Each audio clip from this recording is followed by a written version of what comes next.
Hey, tribe, welcome back. This is RayTube's practice question number 32, so stay tuned. Okay, so let's jump into it.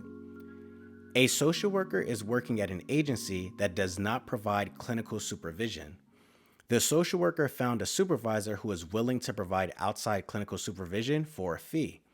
What should the social worker do next? A. Establish a start date for supervision with the supervisor. B. Inform the agency and establish a contractual agreement among all parties. C. Advocate for fee reimbursement from the agency. Or D. Discuss briefly discontinuing work at the current agency and begin working with the potential supervisor at their agency while receiving supervision.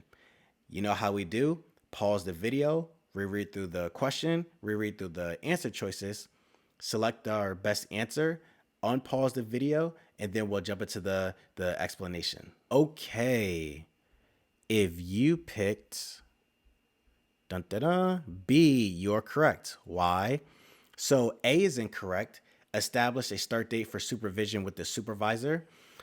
In order to avoid potential issues between the supervisor, the supervisee, and the agency when seeking outside supervision, all parties must be on the same page and discuss everything in detail. And it makes a lot of sense, right? Because if someone in a supervisor in LCSW is supervising a supervisee, and let's say they're all the way on this side of the state and the supervisee is on this side of the state, how can they really provide like strong clinical supervision if that supervisor doesn't fully know what's going on where the supervisee works at, right?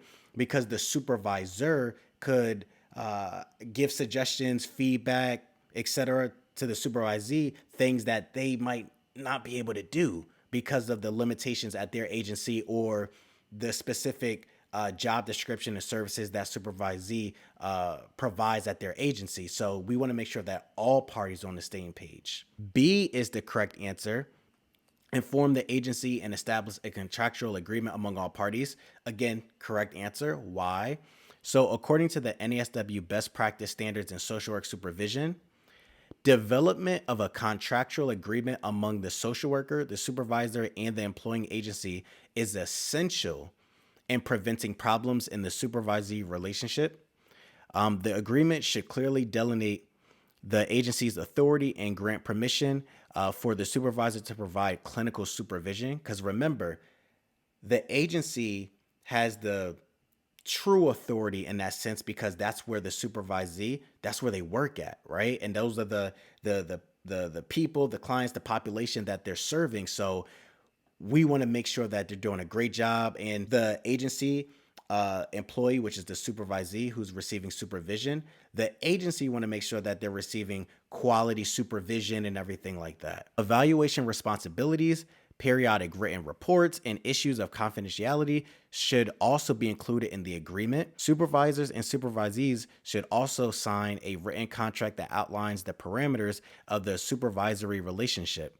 Frequent written progress reports prepared by the supervisor should be required and, if appropriate, meet the ongoing standards established by jurisdictions and agency requirements. So again, this is all about keeping everybody in the loop, everyone on the same page, because again, it'll be different if the supervisor was providing supervision to a supervisee and they all worked in the same agency. Now, we still need to get things signed and, the dot the I's, cross the T's for supervision, because we don't want to be in a situation. And unfortunately, I heard some stories where, you're getting supervision from a supervisor and, we may forget to, again, dot the I's, cross the T's, and then, losing some of our hours. So again, we want to make sure that all parties are on the same page, especially when it comes to seeking outside clinical supervision. C would be incorrect of advocate for fee reimbursement from the agency. Why? While fee reimbursement may be something that can be discussed with an employer, this wouldn't be the next thing to occur. Why? The social worker will want to discuss if meeting with the potential supervisor is even okay with the agency first. After the conversation of outside supervision is discussed with all parties, the conversation of fee reimbursement can occur afterwards between the social worker and their agency. And then D, is incorrect. Discuss briefly discontinuing work at the current agency and begin working with the potential supervisor at their agency while receiving supervision. This is incorrect. Why? Not all work environments have clinical social workers that have the credentials to provide clinical supervision to other social workers.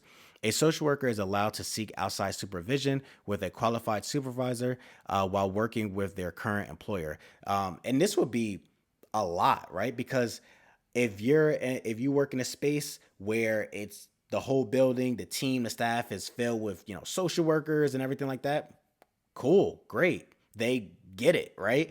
But there's many job positions where sometimes you can be the only social worker in that setting. Like, let's say if you're the social worker assigned to that hospital, that unit, right? So it's not like we have a bunch of social workers that we can just seek guidance from and everything like that, right? So while this may sound good, where it's like, oh yeah, that makes sense. Stop working here, go work with the person that's going to be supervisor. I'm saying great. And I mean, if your situation works out that way, cool. But realistically, that's not the case. Heck, the supervisor, the outside supervisor, they may not even have a position to give you. They could just have the certificate, the qualifications to provide supervision.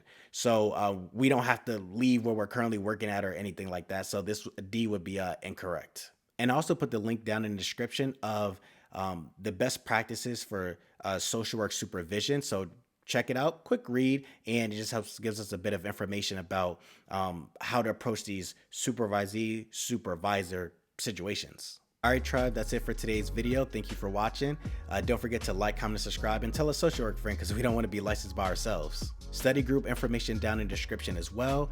And, like I say, doing at least 2 practice questions a day helps keep the exam anxiety at bay, and doing at least 1 practice exam a month to really put us in that exam state of mind to go in there, pass our exam, get our license, and keep it moving. Check out Social Work Test Prep for all your practice exam needs, and use RayTube 25 for 25% off your next purchase. And also keep in mind, you got this, you got this, you got this, you got this. Stay consistent with your studying. Find a study buddy. You can click the link down below in the description as well to the Facebook group. Our tribe is growing. Connect with the study buddy. Whether you guys are studying for the same exam, different, it's all the same material. So that way, let's say you're studying this topic and your study buddy studying the same topic, you can hop on the phone, Zoom, however you want to do it, and discuss it. Like, hey, we read the code of ethics. What do you think about this part? Okay, how did you apply to that question? Okay, this one I'm thinking about, because you guys are encouraging each other, motivating each other throughout this licensure journey. So definitely helps. All right, tribe, I'll see you next video.